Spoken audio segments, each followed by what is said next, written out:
जय हिंद दोस्तों, मेरे चैनल सोल्जर स्पीक में आप सभी का स्वागत है। फौजी बोलता है और जब बोलता है तो दो टूक बोलता है। प्रधानमंत्री मोदी और बीजेपी के नेता लगातार विपक्ष पर आरोप लगाते हैं कि वो करप्ट है, भ्रष्टाचारी हैं, परिवारवादी हैं। ये आरोप आपने सुने होंगे, लेकिन क्या बीजेपी पाक साफ है? क्या बीजेपी के अंदर कोई भ्रष्टाचारी नहीं है? क्योंकि ना तो मीडिया इसकी बात करता है, ना प्रिंट, ना इलेक्ट्रॉनिक इसकी बात करता है कि बीजेपी में भ्रष्टाचार है कि नहीं। क्या बीजेपी के अंदर भ्रष्टाचारी नेता हैं या नहीं है? आज फौजी उसी पर बात करेगा, लेकिन पहले आपको प्रधानमंत्री मोदी का एक बयान आपको सुनाऊंगा। उसके बाद आज बीजेपी की पोल खोल करते हैं। अगर उनकी घोटाले की गारंटी है तो मोदी की भी एक गारंटी है। हर घोटालेबाज पर कार्रवाई की गारंटी।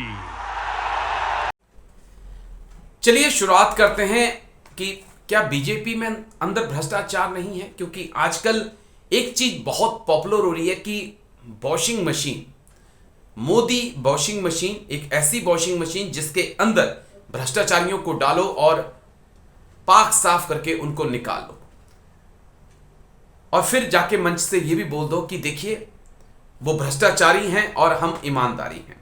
आज मैं राफेल की बात नहीं करने वाला हूं, आज मैं पेगासस की बात नहीं करने वाला हूं, आज मैं पीएम केयर फंड की बात नहीं करने वाला हूं, आज मैं यह भी बात नहीं करने वाला हूं कि कैसे बीजेपी देश की सबसे अमीर पार्टी बन गई। कौन है जो बीजेपी को इतनी फंडिंग कर रहा है, उसके बदले बीजेपी को क्या मिल रहा है। इसके ऊपर किसी अलग दिन एक वीडियो बनाया जाएगा और समझा जाएगा कि क्यों पीएम केयर फंड और क्यों जो बीजेपी को फंडिंग हो रही है आरटीआई के जरिए उसकी जानकारी नहीं मिल पाती है। उसके ऊपर कभी बाद में बातचीत, लेकिन पहले आज बीजेपी की वॉशिंग मशीन को लेकर चर्चा। शुरुआत हेमंत बिस्वा शर्मा से। असम के मुख्यमंत्री हैं, प्रधानमंत्री मोदी के काफी चहेते हैं, लेकिन आप जानते हैं कि देश के नंबर 1 करप्ट मुख्यमंत्री हैं वो। देखिए, एक वक्त था जब वो कांग्रेस के अंदर थे और तरुण गोगोई की सरकार में मंत्री थे, और शारदा चिट फंड घोटाले में सीबीआई ने उन्हें आरोपी बनाया था। शर्मा पे आरोप थे कि शारदा ग्रुप के डायरेक्टर सुनील सेन से 20 लाख रुपए हर महीने लिए, जिससे ग्रुप का कामकाज बेहतर तरीके से चल सके। शर्मा से अंतिम बार सीबीआई ने 27 नवंबर 2014 को पूछताछ की थी। हेमंत ने अगस्त 2015 में बीजेपी ज्वाइन कर ली, और उसके बाद ना तो उन्हें सीबीआई पूछ रही है और ना ही उनको ईडी पूछ रही है। उनकी फाइल बंद और वो बिल्कुल पाक साफ हो चुके हैं प्रधानमंत्री मोदी की वॉशिंग मशीन में। ठीक, चलिए दूसरे नाम पे आते हैं। शुभेंदु अधिकारी। ये पश्चिम बंगाल में कभी ममता बनर्जी के काफी करीबी थे और अब बीजेपी के अंदर हैं। ममता सरकार में कदावर मंत्री रह चुके हैं शुभेंदु अधिकारी। सीबीआई ने शारदा चिटफंड घोटाले में इनसे भी पूछताछ की। उन पे आरोप था कि शारदा ग्रुप के डायरेक्टर सुदीप सेन से उन्होंने फेवर लिया था। शुभेंदु के बाद में नारदा स्टिंग ऑपरेशन में भी पैसा लेने का आरोप लगा। शुभेंदु पर नारदा स्टिंग ऑपरेशन में भी पैसा लेने के आरोप लगे, जिसकी जांच ईडी ने शुरू की थी। भाई, जब वो टीएमसी में थे तब तक जांच हो रही थी, जांच एजेंसियां लगातार उन्हें परेशान कर रही थी, बीजेपी लगातार दबाव बना रही थी। और फिर हुआ क्या, 2022 में बंगाल पुलिस ने शुभेंदु के खिलाफ शारदा घोटाले की जांच शुरू की थी। लेकिन हुआ क्या कि जैसे ही बीजेपी में वो शामिल हुए, मोदी जी ने सारे दाग उनके धो दिए, बिल्कुल साफ उन्हें कर दिया। यानी कि जहां पे सीबीआई ईडी भी रेड कर रही हो, पूछताछ कर रही हो, बीजेपी में आप शामिल हो जाइए, सारे दाग आपके धुल जाते हैं। एक और नाम जितेंद्र तिवारी, ये भी पश्चिम बंगाल से आते हैं, आसनसोल से आते हैं, कदावर नेता हैं जितेंद्र तिवारी। 2021 में तृणमूल छोड़ बीजेपी का दामन इन्होंने थाम लिया था। उस वक्त मोदी सरकार में मंत्री रहे बाबुल सुप्रियो ने इसका खुलकर विरोध किया था। सुप्रियो ने कहा था कि कोयला चोर और तस्करों को पार्टी में लाने का नुकसान होगा। आपको याद होगा कि बाबुल सुप्रियो उस वक्त बीजेपी के अंदर थे और उन्होंने सीधे तौर पे कहा था कि कोयला चोर और तस्कर जो हैं उन्हें पार्टी में ना लाया जाए। सुप्रियो ने फेसबुक पे पोस्ट लिखकर भी यह कहा था कि कोल तस्करी केस में सीबीआई की कार्रवाई के बाद कुछ नेता बीजेपी में आने की जुगत लगा रहे हैं, मैं ऐसा होने नहीं दूंगा। लेकिन हाईकमान ने तिवारी की एंट्री को हरी झंडी दे दी और अब वो बिल्कुल पाक साफ हैं। कोई केस नहीं, ना सीबीआई ना ईडी, कोई उनके घर तक, उनके दरवाजे पर नहीं जाता है। कुछ और नाम दोस्तों, देखिए आज दूध का दूध पानी का पानी हो जाए। आप तक उम्मीद है कि आप इस वीडियो को ज्यादा से ज्यादा शेयर करेंगे ताकि लोगों तक भी ये जानकारी पहुंचे, क्योंकि प्रधानमंत्री मोदी, गृह मंत्री अमित शाह जहां जाते हैं भ्रष्टाचारी भ्रष्टाचारी, इंडिया के अंदर सारे भ्रष्टाचारी। आप कितने पाक साफ हैं, आज उसका कच्चा चिट्ठा फौजी ये खोल रहा है। चलिए, नारायण राणे महाराष्ट्र के नेता हैं, आपको अच्छे से याद होगा, काफी पॉपुलर नेता हैं और भ्रष्टाचार के आरोप उनके ऊपर लगे हैं। क्या क्या आरोप है मैं बता देता हूं आपको। शिवसेना उद्धव गुट का आरोप है कि नारायण राणे को बीजेपी ने वॉशिंग मशीन में साफ कर दिया है।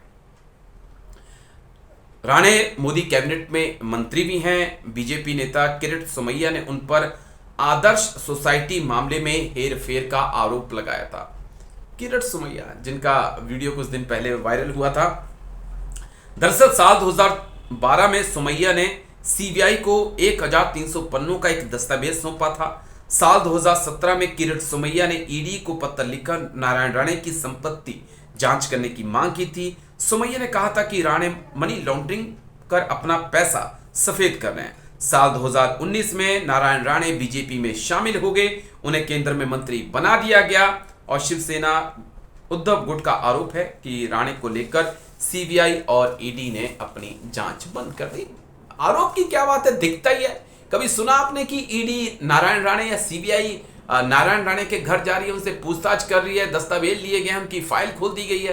प्रधानमंत्री मोदी के साथ तो वो मंच साझा करते हैं और कभी कभी ऐसा लगता है कि महाराष्ट्र में सबसे करीबी नेता प्रधानमंत्री मोदी के अगर कोई है तो नारायण राणे हैं।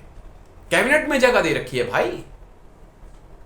कहां एक तरफ आप भ्रष्टाचार की बात करते हैं कि भ्रष्टाचारी भ्रष्टाचारी, आपके अंदर पार्टी के अंदर वही लोग शामिल हो जाए तो वो पाक साफ हो जाते हैं। मापदंड एक रखिए सर, अगर भ्रष्टाचारी है तो वो फिर कांग्रेस में हो, टीएमसी में हो, उद्धव गुट में हो या फिर वो बीजेपी के अंदर हो। अगर भ्रष्टाचारी है तो वो है। बीएस येदुरप्पा, कर्नाटका में 40% सरकार जिनकी चल रही थी, ठीक है, कर्नाटका में बीजेपी का चेहरा वीएस येदुरप्पा, भ्रष्टाचार के उनके ऊपर आरोप लगे, मुख्यमंत्री की कुर्सी तक उन्हें छोड़नी पड़ी और येदुरप्पा पर 2011 में 40 करोड़ रुपए लेकर अवैध खनन को शय देने का आरोप लगा था और लोकायुक्त ने उनके खिलाफ वारंट तक जारी कर दिया था। 2013 के बाद येदुरप्पा अलग पार्टी बनाकर चुनाव लड़े, बीजेपी को नुकसान का सामना करना पड़ा और फिर येदुरप्पा को वापस बीजेपी में शामिल कर लिया गया। 2016 में सीबीआई की विशेष अदालत ने येदुरप्पा को क्लीन चिट दे दिया, यानी कि जैसे ही बीजेपी में वो शामिल हुए, मुख्यमंत्री बने, क्लीन चिट साफ, प्रधानमंत्री मोदी की छाया जैसे ही हाथ उनके ऊपर पड़ा, सब साफ, सब पाप मिट गए। प्रवीण डारेकर, ये भी महाराष्ट्र के नेता हैं। 2009 से 2014 तक मनसे के विधायक रहे हैं प्रवीण डारेकर और 2015 में मुंबई कोऑपरेटिव बैंक से 200 करोड़ रुपए के घोटाले का आरोप लगा था। बीजेपी ने इस मामले को जोर शोर से उठाया, जिसके बाद आर्थिक अपराध शाखा में केस चला, जांच सौंपी गई।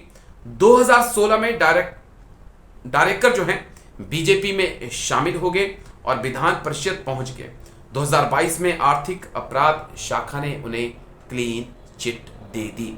इससे बड़ी चीज क्या हो सकती है कि बीजेपी ही नेताओं के खिलाफ केस चलाती है, फिर वो ही लोग बीजेपी में शामिल हो जाते हैं और फिर ईडी सीबीआई अपनी जांच बंद कर देती है और प्रधानमंत्री मोदी के मुंह पे भी ताला लग जाता है। चलिए, हार्दिक पटेल गुजरात के नेता हैं।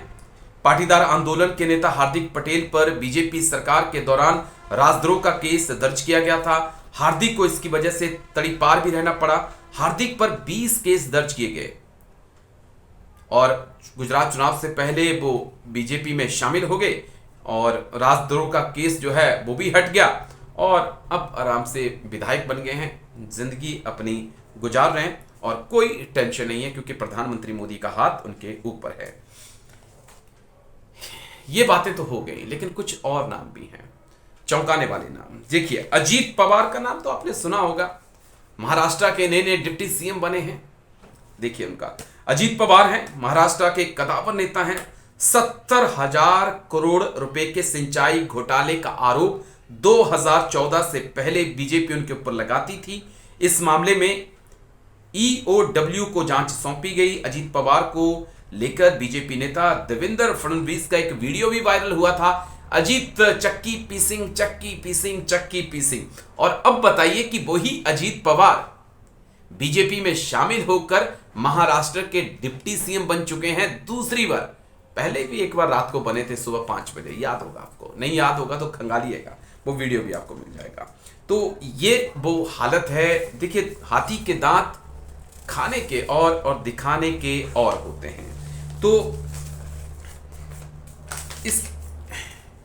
ये एक मोटी मोटी सी जानकारी है दोस्तों की किस प्रकार से बीजेपी के अंदर करप्शन है। मैंने अभी तक ना राफेल की बात की, राफेल की कीमतों को लेकर सवाल हैं, पेगासस को लेकर सवाल हैं, इसके अलावा पीएम केयर फंड में जो पैसा आता है उसको लेकर सवाल हैं। फिर सबसे बड़ा सवाल मेरा जो है ना दोस्तों ये है कि बीजेपी हिंदुस्तान की सबसे बड़ी अमीर पार्टी कैसे बन गई? ऐसी कौन सी फैक्ट्रियां बीजेपी के नेता चलाते हैं? कौन सा चंदा, कौन से तरीके से उन्हें ऐसा चंदा मिलता है कि वो भारत की सबसे अमीर पार्टी बन चुके हैं? क्या इसके बारे में आपको हमें पता नहीं होना चाहिए? हमारा पैसा बीजेपी के पास कैसे पहुंचा है? इसको लेकर एक बार फिर से हम वीडियो बनाएंगे, तफसील से इसके बारे में जानकारी देंगे। लेकिन हकीकत यही है दोस्तों कि अगर भ्रष्टाचार विपक्ष में है तो भ्रष्टाचार बीजेपी के अंदर भी है। और अगर भ्रष्टाचार वहां भरे पड़े हैं तो अगर आपकी वॉशिंग मशीन में धुलकर वो बीजेपी में शामिल हो गए तो इसका मतलब ये नहीं है कि वो भ्रष्टाचारी अब नहीं रहे। भ्रष्टाचारी थे, हैं और रहेंगे वो।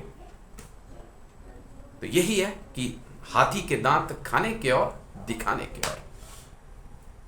उम्मीद है आपको वीडियो अच्छा लगा होगा तो लाइक शेयर सब्सक्राइब कर दीजिएगा, और ना लगे तो कोई बात नहीं, मर्जी आपकी। शुक्रिया, जय हिंद, वंदे मातरम।